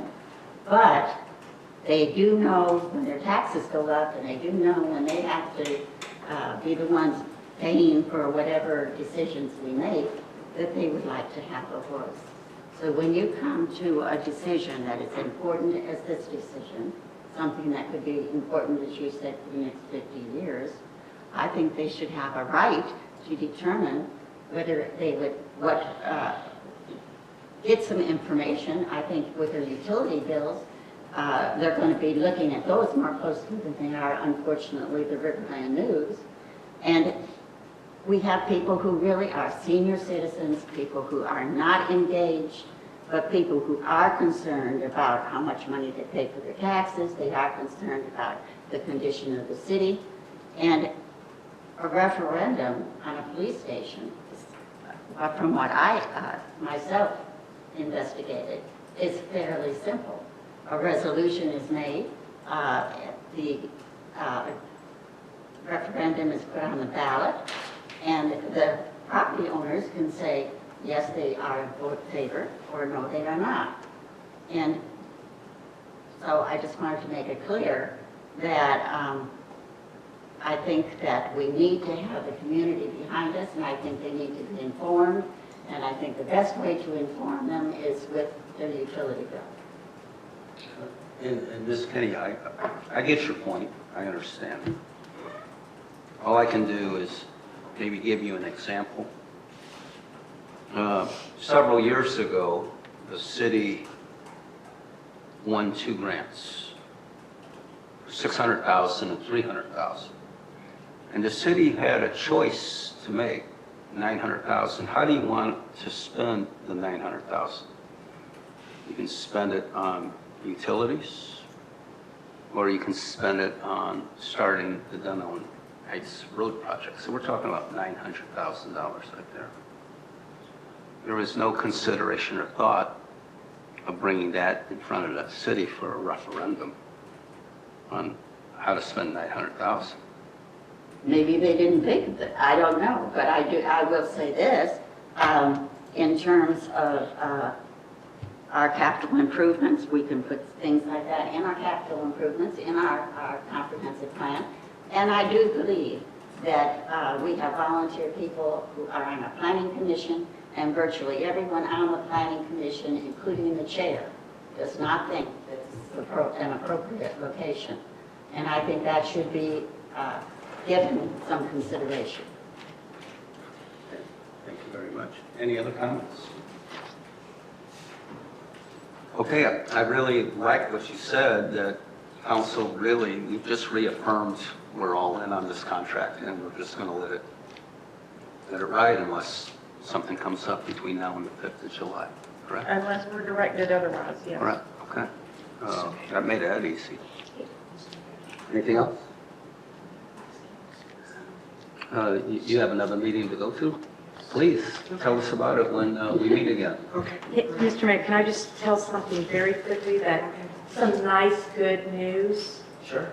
Okay, Mr. Baums, who is, Rob Baums, who is the Transportation Planning Organization Executive Director, he texted me, and I will make a copy of it, at 5:05 p.m. The TPO meeting next Tuesday, there will be a vote on priority projects approval, Dunnellon Trail and US 41 on the list, top 20. Dunnellon Trail got the funding, but if there is a need for more being on loop, LOPP could, and US 41 for future. And then he thanked us for being the driving force and for the city council to pushing this project forward. So I just wanted to let us know that there will be, that we have been funded. So I just thought everybody would like to know that good news. Super good. Wonderful. I would point out too, because I have received a couple of comments, that maybe some people have been led to believe that Dunnellon was responsible for acquiring the legislative appropriation for the trail, but it was actually the county that applied for it. We wrote a letter of support, but it was the county that actually put in the legwork and made the application. Thank you for that clarification. Randy, I'm going to text this to you so that you can print it. You could just do a screenshot, send it to my city phone, and I'll save it to your file. Okay. Mayor, before we get into the budget presentation, I don't feel that there's a need for Andrew to stick around if you'll excuse him. I do have a quick report, if that's okay, too. Sure. Just on a couple of topics. Just 3 things. Most of it's good news. Senate Bill 620, that's the first one, that's the, I guess, neutral. The governor has not signed the bill yet. We haven't received any information, so it may be vetoed, it may be signed, we're waiting to see. We should know this week, at least that's what their office indicated. So I believe you all got a copy of my office's memo, who went into detail about how we can handle some of that if it comes about. As far as some other reports I have for you, I promised this council that I would keep you up to date on everything to do with the legislature and their preemption when it comes to trees. And I have some good news for you there. In this legislative session, the governor has signed a bill that provides, it fleshes out some information. I can send you a copy. I know you're particularly interested in this, Kenny. On what documentation means. That was one of the references in the actual statute that simply just mentioned from an artist certified by the International Society of Arboriculture. There now is a full definition that describes exactly what has to be laid out, so it makes it a lot easier for cities to really understand what the legislature was intending, as well as making it a little bit more difficult for people to take advantage of that, to utilize that preemption or that allowance within the statute. In addition, I wanted to let you all know that when it comes to vacation rentals, I have completed that ordinance. I've sent it over to staff for their review, and that'll be going forward when they're ready to put it on the Planning Council agenda, probably the next one. Unless there's any changes that, from a staff standpoint, they would ask us to make. But that's moving forward, and it includes really an exhaustive list of regulations that we've seen in other communities to, provide Dunnellon a full range of enforcement options that you all can consider what you'd like to have, what you all would like to have in there. So that's making its way to you. And that's all I have. Thanks, sir. Safe travels home. One question, still working on the process of how we can phase out the billboards. Yes, when it comes to billboards, and this came up at the Planning Commission meeting last night, so I can give you a little bit of a report, and please, the chair can correct me if I misstated anything since I wasn't actually there, but I did get a long report from Attorney Brackens today on that. And what you will see when it comes through, it's an ordinance that provides the city some enforcement tools when it comes to unsafe signs, dangerous signs, signs that aren't properly maintained. It provides for a process to phase them out, to negotiate with the city clerk to, once it becomes ineffective, should you all pass it, to start the process of contacting these companies and negotiating an agreement for an out within a 10-year period. Florida law does provide them some protections, so it will have to be according to that statute, and they may request some consideration. But there are some things the city can do and offer them that doesn't cost the city any money, but it would have to be looked at ad hoc.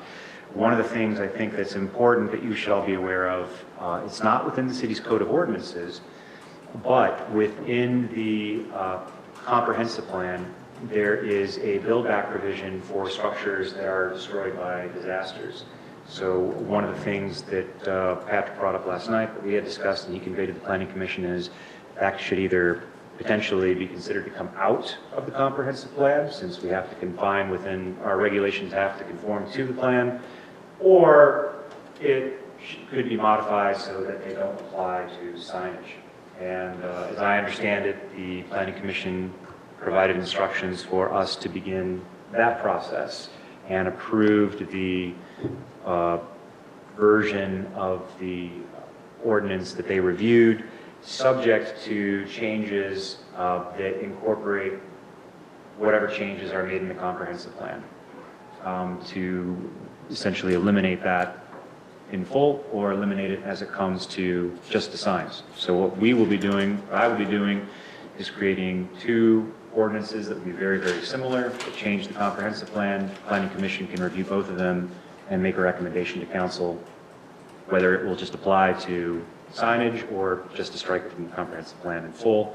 And then you'll also be seeing the ordinance that was approved pursuant to consideration of those two topics on the comprehensive plan. We'll be reviewing all three of those options when it comes to council. So my estimation would be If Planning Commission reviews the comprehensive plan changes, proposals in July, that would most likely be coming to council for a decision in August. Perfect. All right. And that's all I have. Have a nice trip home. Thank you, sir. How's your baby doing? She's doing good. She's doing good. She's got lots of pictures. She rolling? Not yet. She makes a lot of noise, though. Well, 2 in the morning. 3 a.m. Yeah, 3 a.m. is the alarm clock, right? Between 3 and 4. All right, council. All right, here we go into the Park with Jan. Jan. Number 3. Fiscal year 2022-2023 proposed budget. It's all yours, Jan. Council, this is just going to be your first very high-level look at the budget as I've got it prepared to date. It is far from complete at this point. There's still a number of things that I'm waiting on, but I wanted to give you a look-see, and maybe if you have any input, other things you may want to see in the budget, if it can be worked in.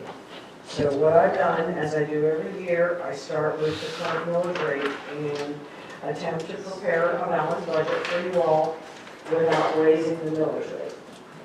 So that's what I've done.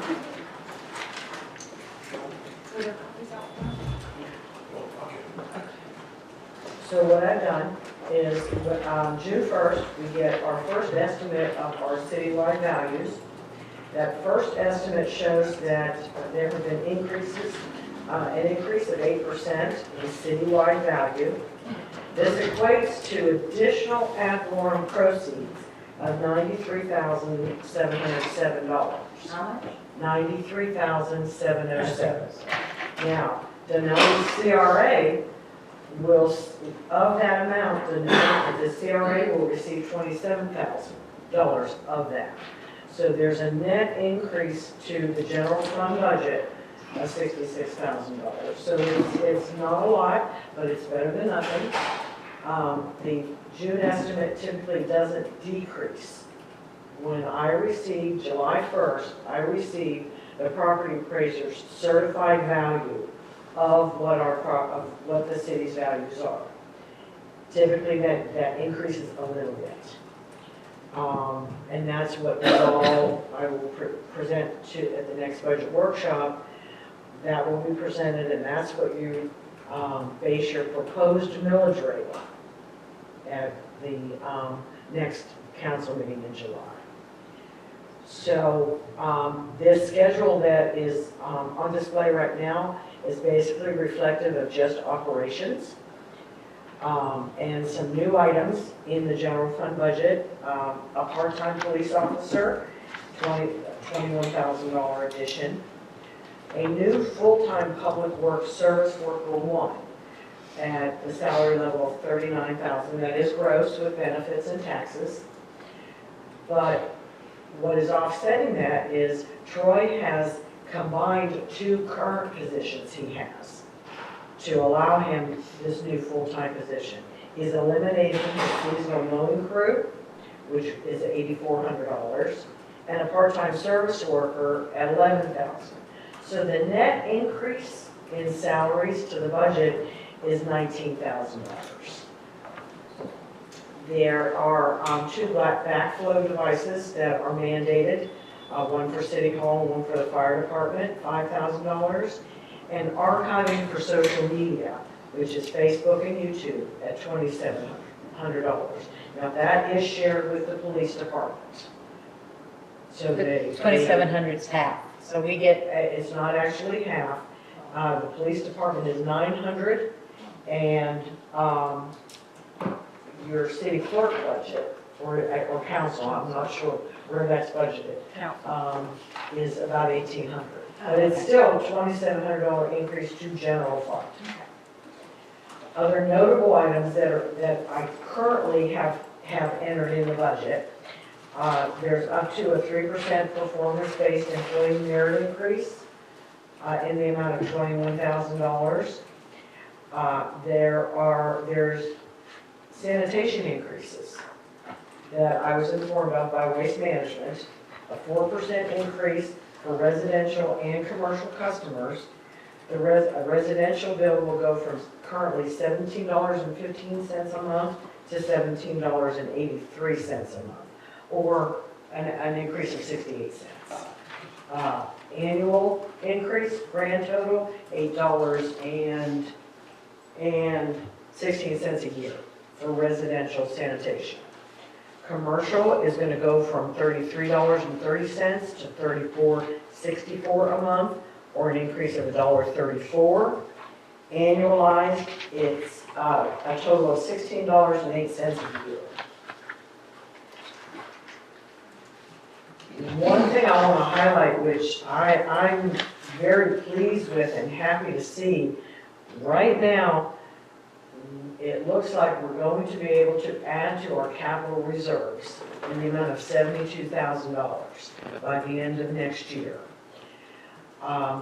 Police impact fees, $3,000, and that is just a real rough estimate based on this year.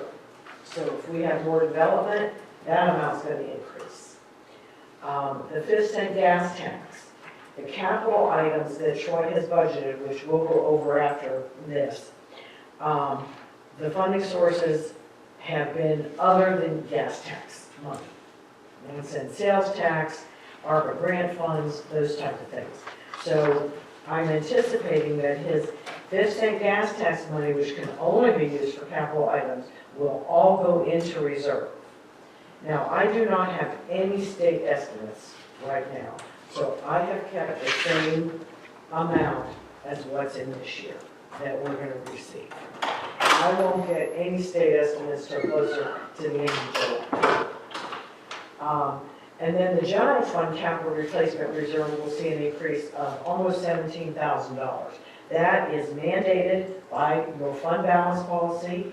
That amount is derived from your audit report that was presented earlier this year and the depreciation expense that was taken in last fiscal year. So that $16,785 is a fixed number. That's absolutely what I will be depositing into the general fund reserve. It's not much, but we've just started over the past few years being able to put money away. So, and with these increases, I just get more excited about it. Even though, relatively speaking, it is small dollars, but to me it's huge. So I'm hoping you feel the same way. Pending additional items that's going to have a plus or minus impact on the budget, the state revenue estimates, I have estimated a 4% increase. That is really a guess on my part, because with inflation the way it is, with interest rates rising, with gas tax alone, and gasoline prices, we're going to see an increase in gas tax. But how much, I really don't know at this point. So I really have kept things as conservative as I possibly can. It doesn't mean it won't go down, but hopefully it'll be at least 4%. We're also waiting on our insurances. Like every year, we don't get them until much later in the budget process for our liability, our general liability and workers' comp. And also council needs to at least discuss, if not fully address, the minimum wage requirements, the federal minimum wage requirements that are now mandated. So that is going to be worked into the budget at whatever percentages somebody presents, and that'll go for discussion. Can I ask you a question? Sure. So, and maybe I'm wrong, but when we didn't we just do an adjustment and it wasn't the full $15, but it was going to be stepped into? Is that what you're talking about? Yes. So we've already kind of We've already addressed a little piece of it. Oh, okay. There's more we have to reach. We still have a couple of years to reach the maximum. Okay. If it can possibly be worked in and be fully funded, that's the ideal scenario. But again, I still have so much work left to do on the budget. I'm not sure you're gonna be able to fully fund or have that as an option. Okay. It's always an option if council deems it necessary. But not to have to dip into reserves for salaries, that's something you try and avoid, but if council wants to do that and fully fund up to the $15 an hour minimum wage, you absolutely have that option. Then when you That's do the totally 15, then you have to raise those that are, so it's that. It is, there is a balancing situation that has to take place, but that'll be presented later on. So that's Thank not you. something that we really need to, I don't even have detail to give you at this point. So that's operations, and that's what we're dealing with. The budget I have right now is at about 4.7 million, which is a little more than this year, but it's capital driven as well. I'm still hoping that we can, maybe keep the millage rate the same. It depends on what you want to propose when we get to the July meeting. So that's operations. If you have any more questions, I'll move on to the capital piece. And what I've given you is the capital as it stands right now, these schedules that are attached, pretty much that's what's going to be in the budget, unless you all want to see anything additional. I've been able to identify the funding sources for these items. At the current levels of capital monies we will be receiving and have on hand. So the first one is the police department. And if you'll look at, let me see if I can get this up for the,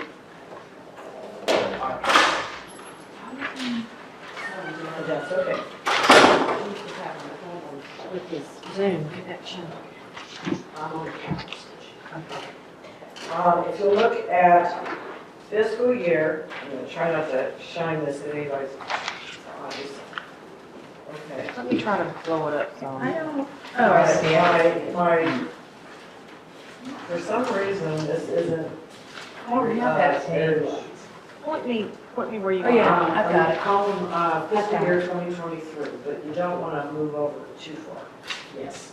So if you look at that column, that's what's in next year's budget. So, 2023. So I have carried forward the construction of the police facility. Not knowing what's going to happen next year, it's just moved forward, and I'm anticipating using only the proceeds from the sale of Souls Harbor Church, as well as the $365,000 that was budgeted this year out of the 1-cent sales tax, trying to maintain the $700,000 cap that was discussed at a previous meeting. So that has been just input into the budget as a placeholder in case something starts happening within the next year. Otherwise, the funds will remain in reserve. I will be bringing forward a resolution to council to restrict those monies to be used strictly for a police facility. And if they're not used for a police facility in the future, those monies will go back into the reserves where they originally came from. But that'll be presented at a later date. The only other capital item the police department is requesting is for a new police vehicle. Like they do every year, they try and schedule at least replacement of one vehicle with high mileage vehicle a year. So that is coming from the 1-cent sales tax. I'm estimating that by the end of next year, we will still have a little pot of money in that reserve at about $300,000. I'm talking about the 1-cent sales tax reserve. Because a little later on, you're going to see that I've also earmarked for some of Troy's capital to come from that 1-cent sales tax reserve.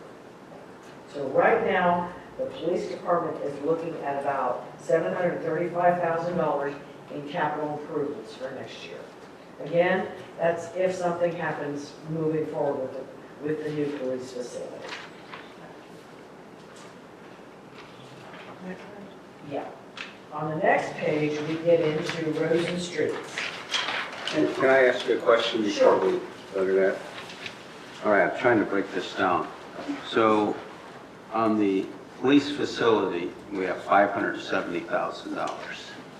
That's money that is from the sale of the Soul Harbor Church and the $365,000 that we had budgeted this year. All three of those items are, yes. What's the third one? The 60 and the 55 is, The 1, 2, and 3. Yeah, the fencing and the HVAC system and furniture. Okay. All three of those items add up to a total of actually $685,000. Okay. And things can be adjusted. These are rough estimates that have been carried forward from year to year. Well, I don't think council has yet acted on it, but there seems to be a thought process, now that I'm kind of getting a little bit more hip to how this stuff works, is that the council, the city, any way we slice it and dice it, by the time we buy the property, build the building, do the parking, do the engineering, and whatever that goes through it, I'm looking at $1.2 million to $1.5 million. Yes. Okay? So right now, the city has really boldly, with our limited budget, has earmarked $700,000. Yes, sir. And That's a big number. That's what this represents. So normally, when you're applying for state allocations or grants, you come up and say, the project is $1.4 million, and we have seeded $700,000. That gets people's attention. I ran that by Representative Masulo, and he goes, whoa, that will help the costs. So I just want to make sure, after we talk about it, that we do cap how much we're putting in this at 700. And anything above that is going to have to come from grants or some sort of allocation outside the city. There actually, I think, is going to be a little bit more that would be available. I know you want to cap it, but if you're looking at, and I have to do the math, and nothing's final right now, but preliminarily, and I have not taken into consideration the Powell Road property because there's no final decision on that. So these numbers will change once you all make a decision if you decide to purchase it. But I'm looking at about $707,000 because the Souls Harbor Church was $297,000 proceeds and the $365. So those two numbers add up to more than $700. I'm just rounding it off as I do. Right, So- but if you want, you can take a little bit away and cap it at $700,000. I'm just throwing that number out, and council will look at it. I think people would have to be impressed that a little city like this has come up with $700,000 for this, and is just now going to say, okay, we're coming up with 50% of the nut. We need a little help. I mean, we're in a strong position to get some help. I mean, that's amazing for a city this size to be able to do that. Okay, just want to make sure. Very But I good. will be establishing a new reserve, just so you know, and the auditors say to me that for a city our size, they haven't seen one with quite so many reserves as we have. But it's just a way to earmark it and to keep us from spending it on something else. And we've done that. Okay. So if there's no other further questions, we're going to move on to Troy's area, which are several. The first one is his roads and streets. Is that officially going to be changed in the budget, instead of saying roads and streets, Troy's area? I can do that. I can do that. As long as the choice is still the same, then the naming is internal. So roads and streets, which is just one department out of all his departments. You can see how many capital items he's got. The first one being the largest one. We haven't received all the ARPA funds. ARPA stands for the American Rescue Plan Act. Federal government is part of the President's Rebuild America program. And the city was allocated to receive $921,000 from it. And it's going to be used for his stormwater and his roadway rehabilitation. We haven't received all that funding yet, but we should, hopefully by October, have that $900,000 in the bank. We currently have $460,000 in the bank. The next project, which the rest of his projects are going to be funded by the 1-cent sales tax reserve. And that's both new money and existing funds we have in the bank right now. There is still that Swift Mud project to do an inventory of the stormwater assets. That's being carried forward again. It was a 3-year project that's extending out a little bit due to some delays. So I have carried the full amount of that, of the city's obligation for that 50% funded grant project in the amount of $118,000. The next few items, he's asking for some vehicles, a new work truck, a dump truck, and then a new pickup truck. He's also requesting to replace 2 garage doors, at least in this next budget year, and then in a couple future years out, he's going to look to replace the other garage doors. And he's looking to start replacing lawnmowers, and he's looking for one next year. So that is the extent of his road and street budget for next year. And again, the majority of it is going for road and stormwater rehabilitation, which we've all been talking about and residents have been talking about, so he's able to move forward without dipping into any other reserve. So we're pretty fortunate. Are there any questions currently just for his roads and streets budget? Nope. Okay. The next one is Park and Rec. And actually, there is nothing budgeted for Park and Rec, but except in the following fiscal year, he's going to be looking to replace some playground equipment. But I'm hoping that maybe we can come across a grant opportunity that will allow us to get some playground equipment. So I'm going to work on that for this year. Moving on to his building repair and maintenance department. There's only one item, and this has been carried forward for a couple of years, and that's replacing the flooring, the very worn flooring here at City Hall. That is funded by our general fund capital replacement reserve. We have the money there, had it there. It's just a matter of if we can move forward with that, if council wants to move forward. I thought that was already budgeted for this year. It is. Troy's not going to be able to address it this year, so I'm carrying it forward next year. That's one thing about your budget that always confuses me, because when I look at this, it always appears to me it would be new money or money that's coming out. I can't figure out when it's being carried over from somewhere else and when it's new money that you're taking from a current tax year. You know, so if you look at it, it says, okay, 32,000. My mind says, ooh, we're taking 32,000 out of our 4.7, but really the 32,000 is a carryover. It is a carryover. Yes. So how's council supposed to know what's a carryover and what's new? Well, I guess my question would be, since all capital money ends up in a reserve, commingled,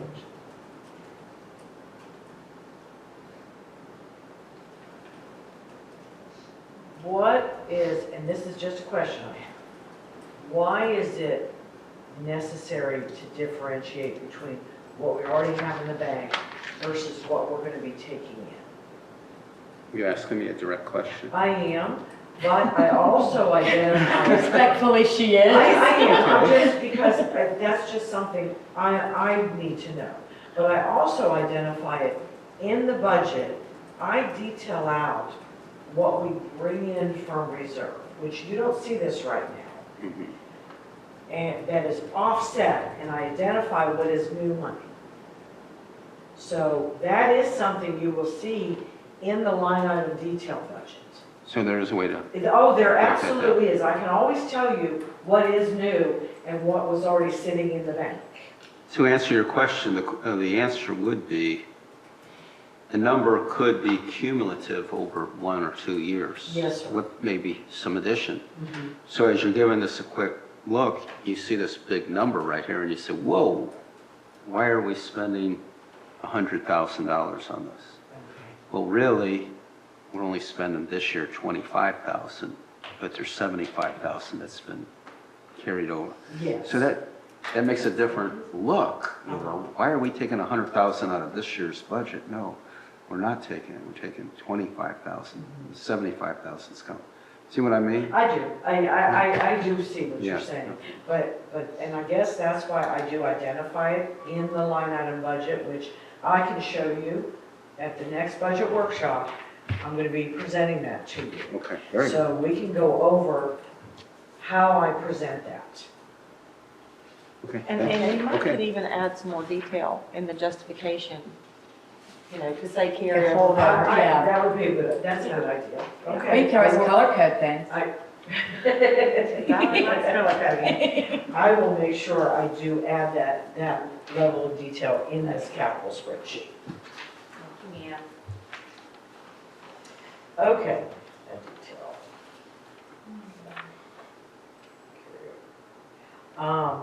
So moving on, the next capital items are for city council.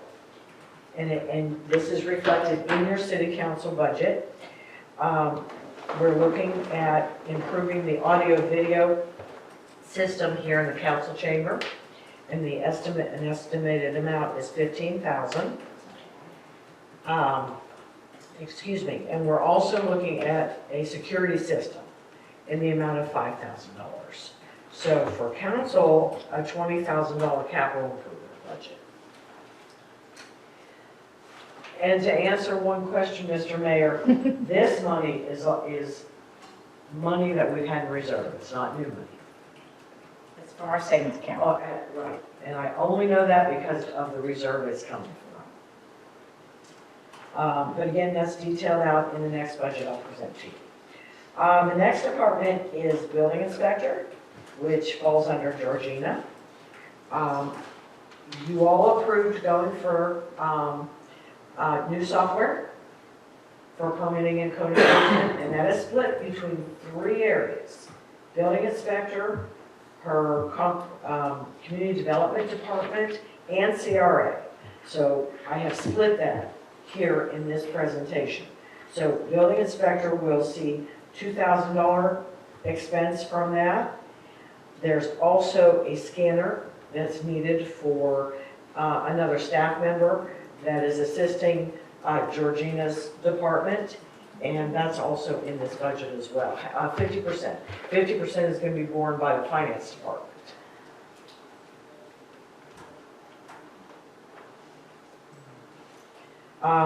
Moving forward, in comprehensive planning and development, I've split that permitting software, $2,000.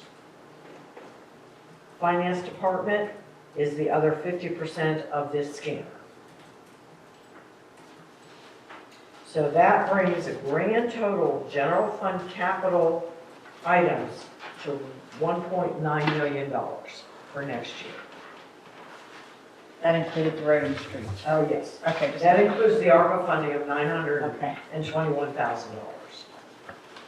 And our auditor had given a presentation about our assets being somewhat old.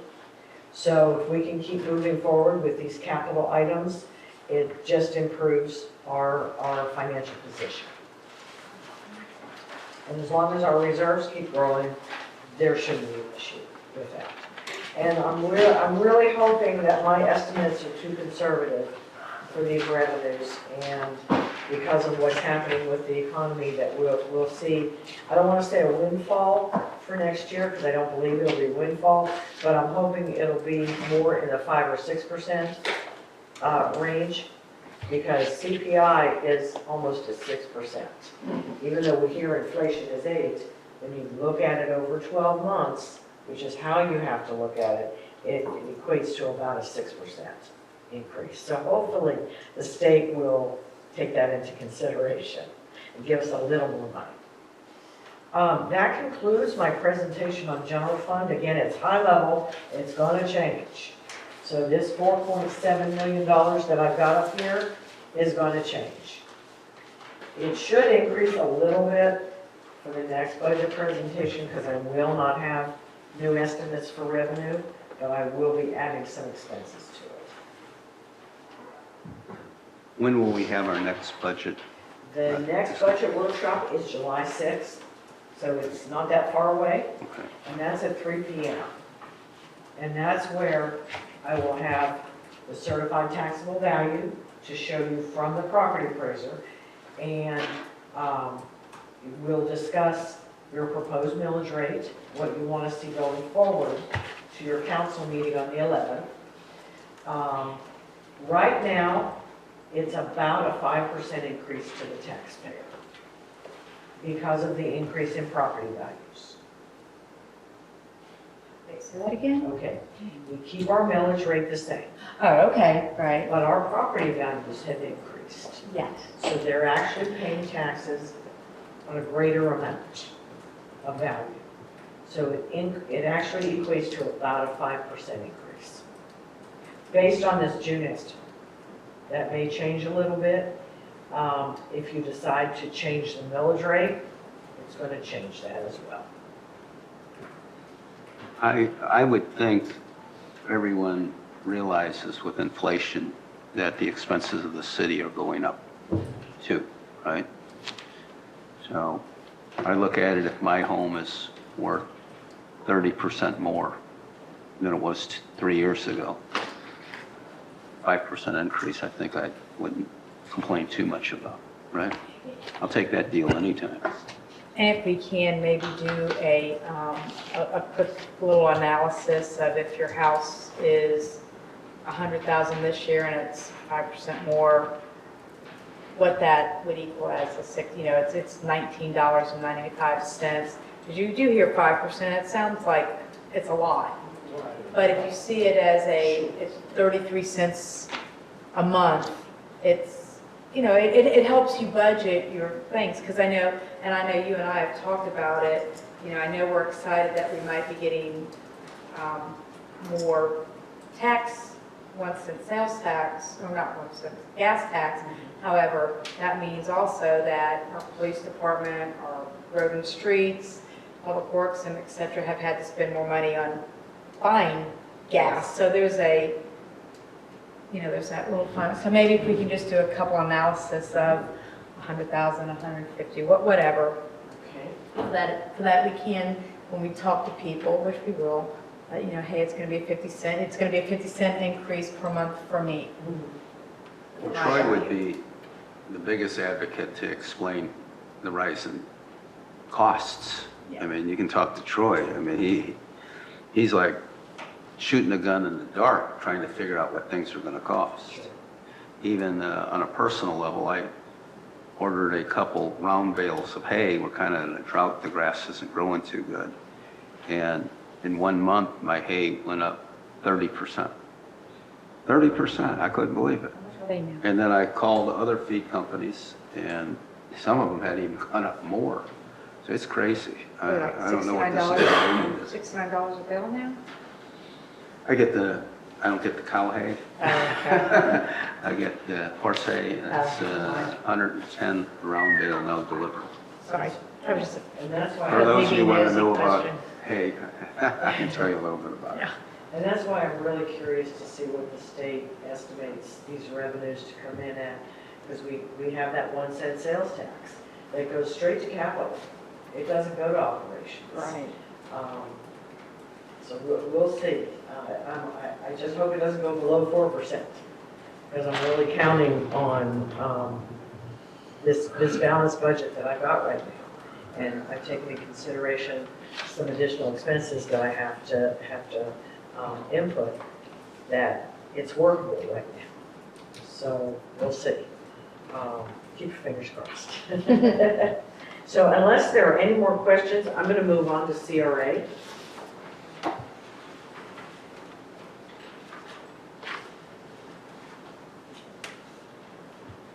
Right now, Almost Louise. She's packing it up. this will be real quick. Right now, CRA, I've got it balanced at about $691,000. New items added to this year's budget: the Main Street program support, $2,100. There's a project for East Penn, Cedar, and City Hall solar lighting, $26,000. And 1/3 of the allocation of the permitting and code enforcement software at $2,000. Other items in the budget, projects carried forward from this current fiscal year. Wayfinding signage, we may spend a bit of it this year. Of the $265, it may come in less. I can only go by what I see now. If we have to get started and have to pay a bill come September, everything will change a little bit, but I carried that forward at $265. The Blue Run Park restroom project, the city's contribution has gone from $12,000 to $175,000. City Hall digital sign at $35,000. Items I am waiting on that will have a plus or minus: Marion County's millage rate, which I just found out today. Their proposed millage rate is going up just a fraction. That's going to increase the revenue that will come, excuse me, into the CRA fund. And then, of course, the minimum wage increase, because salaries are allocated to CRA. That's going to affect it as well. So as far as operations, I did discuss a little bit of capital. That's really your CRA budget right now. Another thing that will affect it is, it just depends on what we end up the year spending. Because CRA roughly has about $600,000 to spend on all these items. And I've got a $691,000 budget. New money coming in equates to about $300,000, first estimate. So I'm pretty comfortable that everything Georgina has requested can be funded, but there may be a little bit of movement that has to take place. I really won't know until September 30th for any movement. I can only go by new money coming in and what is anticipated not to be spent versus what she wants to spend.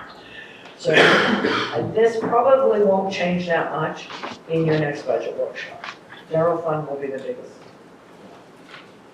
The capital projects, I've pretty much gone over some of them. We've got, which I see an error. I have $173,000 for Blue Run Park. I need to make that $175,000. I apologize. And she's looking to do a parking garage study, and she's moved that out to 2024. So that's on your radar. We're going to have to fully fund the bicycle trail next year. So $46,000 is going to have to go to fund that, or $350,000 contribution. But we were ahead of the game anyway, so that's. Oh, we have $303,000 right now earmarked. Information, the digital City Hall sign at $35,000, the wayfinding signage at $265,000, the building permit, permit and code enforcement software, $200,000, and there's also 2,000. Did I say 200? Yes, you did. Look at your money roll. That's a heck of a I'm saying a lot of zeros right now, okay? And with that, let me just make a clarification. It was $6,000 this year because of the $1,000 implementation, so it's really only going to be $5,000 That is correct. going forward, and you've got, In 2024, it'll be 5,000. In 2023, it's gonna be 6,000. Okay, because we're not implementing that until, or we're not paying that until 2023, Right. correct? Okay, all right, I'm clear. So the next year, it would be It'll decrease 5,000. Okay, okay. And, excuse me, the last project would be the solar lighting that I had previously mentioned for Cedar Street, City Hall, and East Penn, $26,000. So all told, CRA capital items is going to be, and since I made that small error, $549,240 investment into CRA for next year. We'll still have 300,000 probably over. That's what I'm anticipating, but until I really get everything down pat for your next workshop, I don't want to make any firm commitments to these numbers other than what has been requested should stay the same from a capital perspective. Are there any questions? Okay, so hopefully, you're looking forward to this budget because there are a lot of good things this year. So excited. I don't really see too many negatives. Negotiations with the departments haven't really transpired. Troy was able to push a couple of projects out that he knew would not be completed next year. So those have been moved forward to 2024. And the chief and I worked out a few dollars. But other than that, we haven't so far had to make any drastic cuts of any kind. But again, we have a discussion to have with you. So it just depends on how you see everything in the end and what you may want to see added and how we have to be able to work that in. So there's still a lot of work to do on the budget. This is only the beginning of a long 3 months. Okay, thank you. I have one question for Georgina. The question that a lot of people have we gotten an idea yet what the wayfinding signs are going to cost? Not yet. Not yet, we're still waiting. I have to put in the RFP in the process, so we can get some quotes back to you guys, Okay. some bids, but That is a question on the tip of everybody's tongue. you'll have some answers soon. Okay. Before we call it a day, anybody on staff have anything they want to share with us that you have to get it out of? I'm afraid to look at Troy and say that. Not today, I'll hold it till the regular council meeting. Okay. I have an important. Okay, we're at council comments right now. So, I just want to wish Mandy a happy belated birthday. She's 21 finally. finally legal? I wish.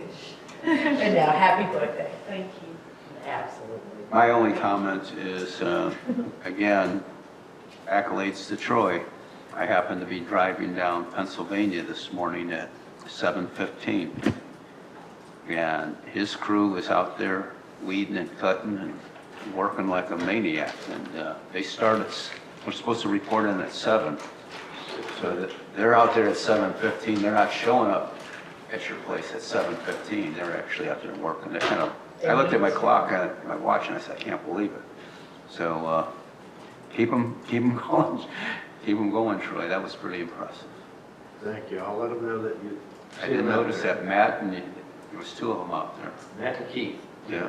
Just please tell them to be careful because Donald, who's a building inspector, the other supervisor with him, he literally found him 2 blocks away from where Donald was working, and he was slumped over in his truck, and they had to rush him to the hospital because of the heat exhaustion. So, I mean, he's, thank you, Jesus, he's okay, but so, I've said it, your boys need Gatorades, you call me and I'll go get them. Keep them hydrated, we do Or extend women. the break time this time of year, and if the heat index gets over 100, we break away early in the day to do inside work. Anything, Ms. Gal? Okay, we have a motion to adjourn. See y'all.